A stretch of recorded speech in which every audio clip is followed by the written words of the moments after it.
E aí, meus queridos e queridas, tudo bem, pessoas? Nós vamos falar hoje sobre logo após a independência do Brasil, Dom Pedro fez algumas coisas importantes, né? Como a primeira Constituição do Brasil, de independência. Bom, mas antes nós vamos entender esse processo, como foi que aconteceu. E depois teve a Guerra da Cisplatina, uma guerra que durou 3 anos, e a gente perde essa guerra. A gente perde o território. Bom, mas isso foi spoiler, hein? Mal, pessoal. Bom, vamos lá. Primeiro nós vamos estudar a Constituinte de 1823, Constituição de 1824, Poder Moderador, Legitimação do Novo Império, que é quando a gente é legitimado como novo império, sem dúvidas. Partidos apoiadores da escravização, porque alguns... Vamos chegar lá. E a Guerra da Cisplatina. Bom, pessoal, por que eu separei esses 6 temas? Porque a Constituição do Brasil foi muito importante. Vocês vão entender. O poder moderador, para vocês entenderem que apesar da Constituição ser importante, o rei ainda tem que chegar lá. E porque esses partidos apoiadores da escravidão. Coloquei aqui a palavra errada, desculpe. Por quê? Porque em 1822, 1824, alguns partidos ainda apoiavam a escravidão. E nos outros países, a maioria dos países já estavam sendo abolidos. Aqui na América do Sul, alguns países já tinham abolido a escravidão. E na América do Norte e os Estados Unidos já tinham abolido a escravidão também. Bom, mas o Brasil não. O Brasil, a maioria dos países de independência faz isso. O Brasil não. O Brasil demorou entre 1822 a 1888. Então foram 66 anos, 66 anos de escravidão. Tem umas leis aí que disseram que ajudaram, lei do sexagenário, lei do vento livre, mas balela. Sempre o negro estava sendo espancado, morto. Darwin veio para o Brasil e critica extremamente a escravidão brasileira. Enfim. Constituinte de 1823. Bom, aí fundam-se 2 partidos. O Partido Brasileiro, que apoiava Dom Pedro, que apoiava que tinha que ter independência, que não deveria ser mais colônia, nem mais dependente do Portugal. Porém, esse Partido Brasileiro queria um brasileiro no poder. Não queria o Império. Não queria um português. Já o Partido Português queria de volta a monarquia. Queria que continuasse sendo escravidão por muito tempo. O Partido Brasileiro não tanto. Então, o que acontece? O Partido Brasileiro perde alguns direitos. Queriam que o imperador não tivesse total poder, queriam ter ministros perto do imperador, queriam que o ministro não dissolvesse a Câmara, limitar o poder do monarca mesmo, limitar o poder do imperador. Queriam que o imperador não falasse tantas coisas, não fosse tão poderoso como eram os imperadores modernos, e mais, não queriam que o imperador não queriam, na verdade, que o imperador tivesse ministros, todos os ministros brasileiros. Então, aconteceu a proibição de estrangeiros de ocupar cargo de senado e deputado, o que impedia a candidatura de portugueses aliado ao imperador. E aí, então, Pedro I, imperador Pedro I, fica putaço, boladão, e acaba com essa negócio aí. Só pra dizer que essa Constituinte aqui de 1823 demorou 8 meses, velho. Aí ele faz, olha, acabei de uma. Eu sou imperador. Então eu mando. Acaba isso tudo aí. Acabou. Acabou. Você acaba com a Constituição e faz, olha, não. Vamos pensar em outra. Essa eu não quero. Eu sou imperador e eu tenho direito. Então ele acabou com a Constituinte de 1823. Ele gerou uma série de revoltas, mas ele acabou. Bom, aí a primeira Constituição da Independência do Brasil de 1824.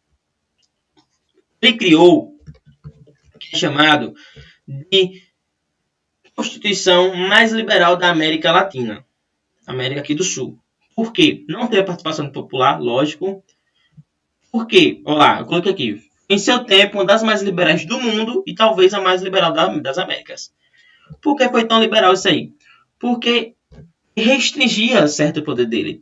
Apesar dele ser o imperador, ele coloca os 3 poderes: executivo, legislativo e judiciário. E mais, ele não limitava esses poderes. Podiam interferir quando tivesse uma lei que não gostassem, tinha votação. Apesar dele ser um monarca, um imperador Pedro, tinha essa coisa. A Constituição podia ser mudada, ou, desculpe, podia ter leis que não eram aprovadas. Mas, como toda lei é falha e ele é imperador, ele criou uma coisa chamada poder moderador. Vamos lá entender o que é isso exatamente do poder moderador.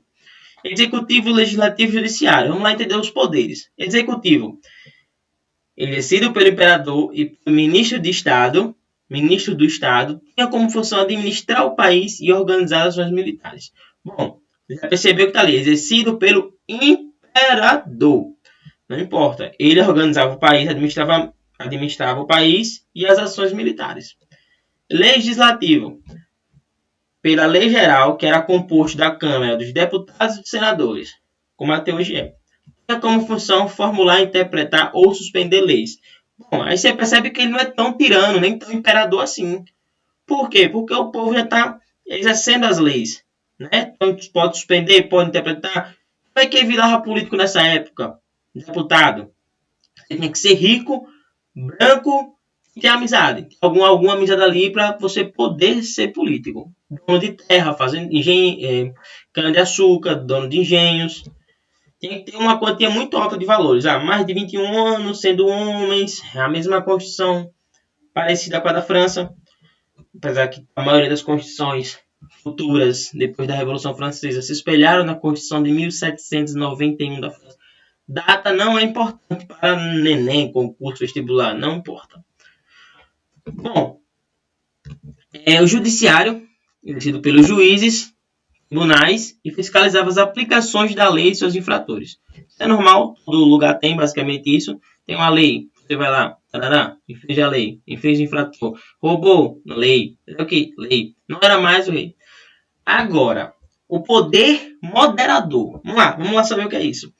Exercido unicamente pelo imperador, permitia a ele nomear, destituir quem quisesse, bem como dissolver a Assembleia Geral.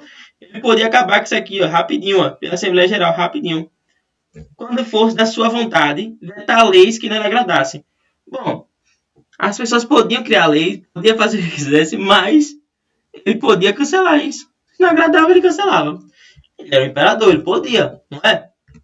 Apesar de tudo, ele era o imperador. Ele era o imperador, ele fez a independência do Brasil. Enfim. Olá, legitimação do novo império. Eu coloquei alguns artigos da Constituição, mas vamos falar sobre por que o império foi legitimado, tá? O poder moderador é a chave de toda a organização política e é delegado privativamente ao imperador. Pronto, a gente já falou isso no outro slide. Como chefe supremo da nação e seu primeiro representante, para que incessantemente vele sobre a manutenção da independência, equilíbrio e harmonia de demais poderes políticos. Bom, ele queria dizer o quê? Que nem todos que estavam ali podiam desequilibrar a harmonia. Ele estava ali para continuar organizando a independência.